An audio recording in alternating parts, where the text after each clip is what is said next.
Hi, Amzar. Please come in. No need to rush. Take your time. You can have a seat anywhere you feel comfortable at. You can put your bag down here, or you can hold it with you, whatever that suits you best. So I'm really glad you decided to come in today, Amzar. Yeah, it takes a lot of courage to reach out for support, especially when things feel tough, and I truly appreciate you taking that important first step.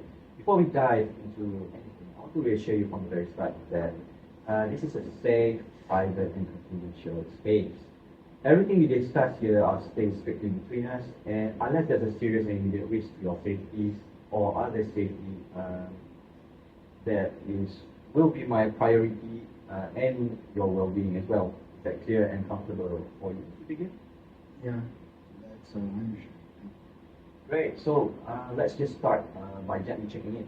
There's no progress to dive into anything heavy right away. Just generally, how have things been going for you lately? At university, for classes, your social life? How has life been treating you? Honestly, not that great. Lately I've been feeling like I don't fit in all that well. People look at me differently, and they make comments because I guess I'm different. Thank you for sharing that, Amzal. I hear you saying things have been tough and that you feel different. Can you help me understand a bit more about what you mean by different? And what are you noticing that makes you feel this way? Please, feel free to speak openly. This is your space to express yourself without judgment. Well, it's just on my mom's side, I'm Malay. Okay. On my dad's side, I'm Muslim. So eventually, I grew up with my dad's side, which is Z, Indian food, and then I speak Tamil with my cousins and everything, which would seem different from the average Malay food, right? So, and when I speak Malay, because Tamil is my language, my Malay sounds a bit off, which would result in me getting picked on in class by my classmates. And some might even say that, like, there was like some kids would say that the food that I bring to the class is not even halal. But I'm a Muslim. So, Hamza, that must be really frustrating for you and frankly deeply hurtful.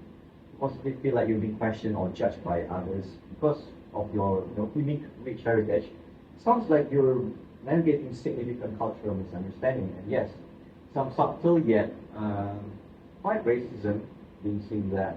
And that's a truly heavy burden on you to carry around, especially at a time when you should be enjoying your life, university life and studies, without this extra pressure. So when they make these comments, what typically goes through your mind? What are the thoughts you have about yourself or the situation? Well, I just think, why me? Why can't I just be like everyone else? You know, like, I'm not really Malay, and I get that, I understand that, and I feel ashamed of it, and I just want them to stop making me feel like I don't belong there. Like I don't belong in my own country, or even my own community.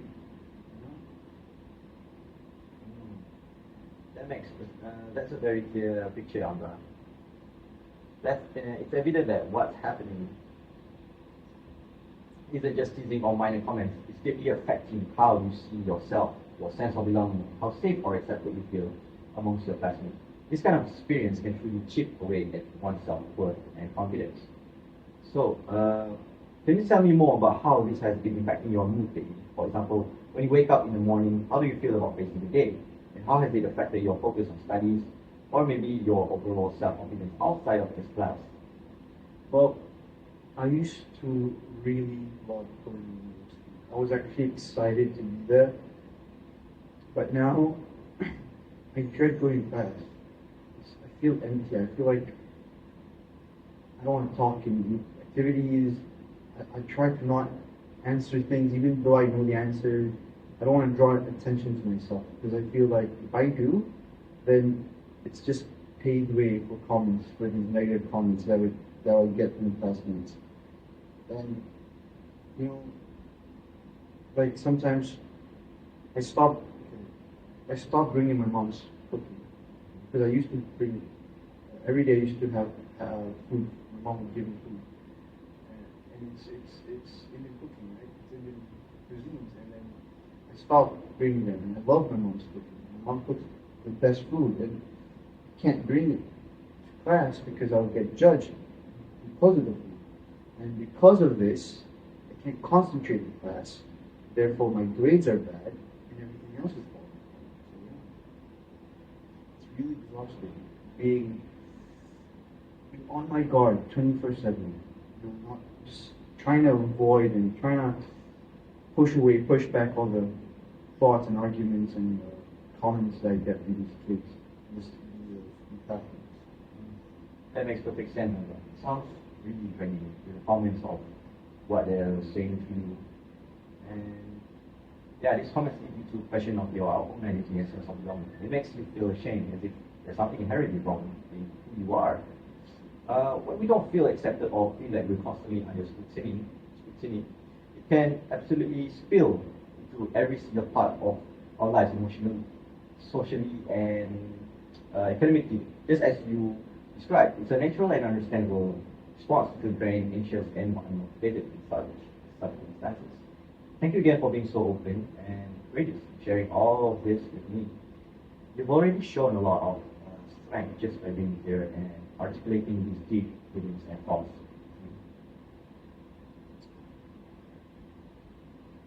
Now, building on everything you bravely shared, let's shift our focus a little.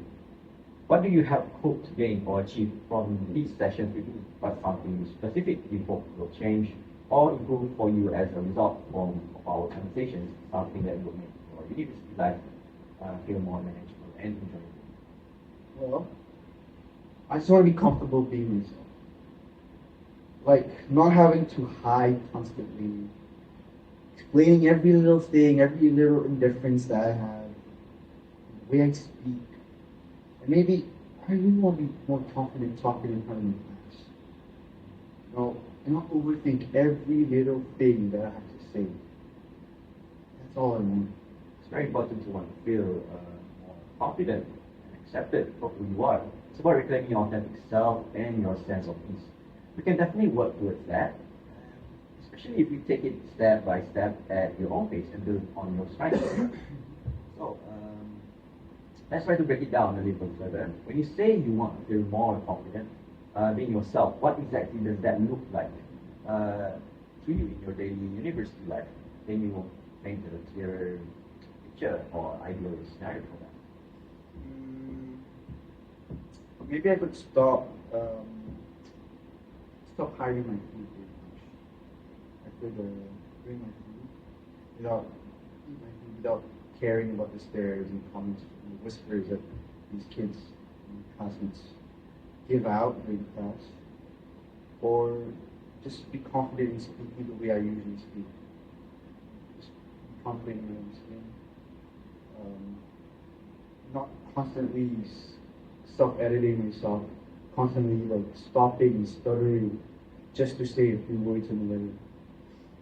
And you know, I want to talk without feeling embarrassed with myself. And, yeah, that's what I want. That's a great How I start. would see it. Right. There's a clear, tangible indication of what being comfortable, being yourself means to you. So essentially, you want to reduce the negative emotional and behaviors impact of others' comments and increase your confidence in expressing your authentic self. How about we work together on two main areas? First, strengthening your internal sense of self-worth and identity regardless of external comments. And second, developing your practical communication strategies for those challenging situations. Do you think focusing on those two areas would be most helpful for you right now? Yeah, I think that would be helpful because I really need to learn how to speak to people. Okay. Good. I think we can definitely make significant progress to that. And when we think about what is strengthening your internal sense of self-worth looks like, It can also include small, tangible things to build up your confidence. For example, answering this one question in class per week, even a simple one, or gradually reintroducing bringing your delicious food from home. Perhaps starting with once or twice a week, these are small, achievable wins that we can track together, which can really build momentum and show your own progress. How does that sound as a very practical starting point? Yeah, I think I can do that. One question in class and bringing my food once a week, maybe. I think that feels manageable and yeah, not so overwhelming. Perfect, perfect. We'll go at your pace, Amzar. Always, there's absolutely no pressure to do anything you're not ready for. Along the way, we can also talk about specific ways to handle these uncomfortable situations when they arise, like what to say or how to disengage gracefully. It's about equipping you with a toolbox of skills and perspectives. All right, Tarmizi, as we move into planning some action steps, I'd like to introduce you to a method called REBT. Have you heard of it before? No, but yeah, sure. So REBT is the Rational Emotive Behavior Therapy, and it has 5 steps which do this, which is the ABCD, which I will later on explain to you while we go through this therapy. And it functions as a way to help us understand and change unhelpful thoughts. Okay? Yeah, sure. That's good. So let's start with A. A is activating event. Now, can you tell me about a recent moment that made you feel ashamed or uncomfortable about your identity? Yesterday in class, someone again asked me if my food is allowed in front of others. So I get that, and that must have been a really painful experience for you. All that negativity that you face in the classroom, about your food, especially knowing that you're not going to this cooking. So next, let's take a look at C, which is consequences. How did that thought affect you emotionally and maybe behaviorally? I felt shame and embarrassed. I avoided lunch altogether, didn't talk much for the rest of the day, felt lost and unwanted. I started questioning myself, which interfered with my studies. I just couldn't focus. Well, thank you for sharing it. That must have been really hard thing to deal with. And I truly understand that. Moving on to B, which is the belief system. Now, you want to understand what belief system. What makes you believe this? What is your belief in this? So, what thought immediately came to your mind at that moment? I thought, why would they ask me such questions? They know I'm Muslim. Maybe I just don't belong in this place. Maybe they're right. Maybe I just really don't belong. Or I'm not really Malay. But then, what am I? Okay, so that's what you believe. Now let's challenge that thought. Let's challenge that belief with this next stage, which is D, which is justification. So is it really true that you don't belong because of your background or food and culture? Is it true? No, it's not true.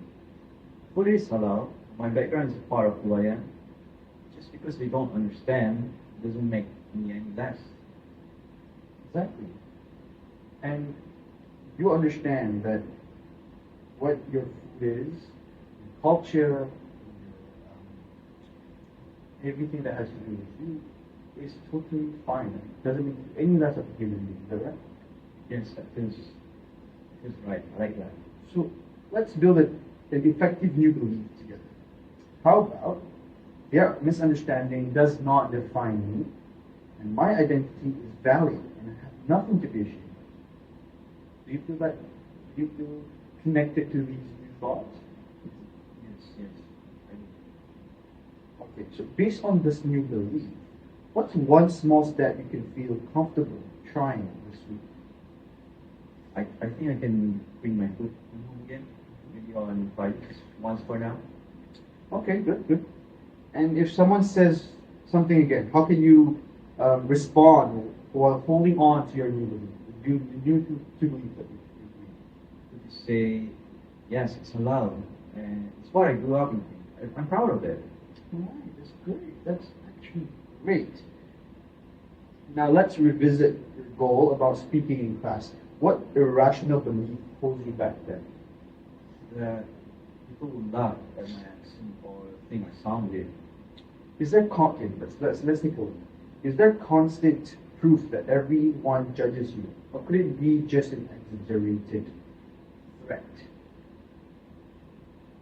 Would you believe that could a more rational belief would be my voice and accent are part of my identity and my ideas still matter? We can think that way. Could it be? Yeah, actually, no one laughed last time I spoke. That belief makes more sense. Yeah. Okay. Perfect. So your next step can be to try answering just one question in class this week. It doesn't have to be long, just enough to show yourself in it. Okay? Yeah, I'll try that. One question. Yeah. That's doable. Yeah. Okay. Nice. Now let's also add a positive affirmation. You can repeat to ground yourself, such as I'm enough, or my voice matters. Would that help? Yeah. I think I can do that. Yes, that will help. So Tarmizi, you've done great today. You've challenged your beliefs and set two realistic, self-defined goals. Okay. Now, bringing food once again, speaking once in class. You're moving forward on your terms using your own strength. Okay? Yeah. It actually feels good to talk about it. Like, I'm not crazy feeling this way or for being so upset by these comments and thinking about it differently, like it's a problem, not mine. Helps a lot. You're not crazy at all. You're just human. Tarmizi. The way you feel makes perfect sense given what you've been experiencing. It's a completely valid response to unfair treatment. You are definitely not overreacting, and you've taken a significant step today by reframing those thoughts. You've done a really great job today, okay? Now, Tarmizi, do you feel like you want another session, or would today's session be sufficient enough for you? Today's lesson was sufficient enough to help me though. I would like to end the session today. Okay, great. Now, it'll be great for you to try all these things that we have discussed today. And if you feel like you would like to have another session, then feel free to come and have a session. Okay? No pressure. We'll be right here. Yes, sir. Okay. Thank you very much. I feel that's all right. You are very, very most welcome.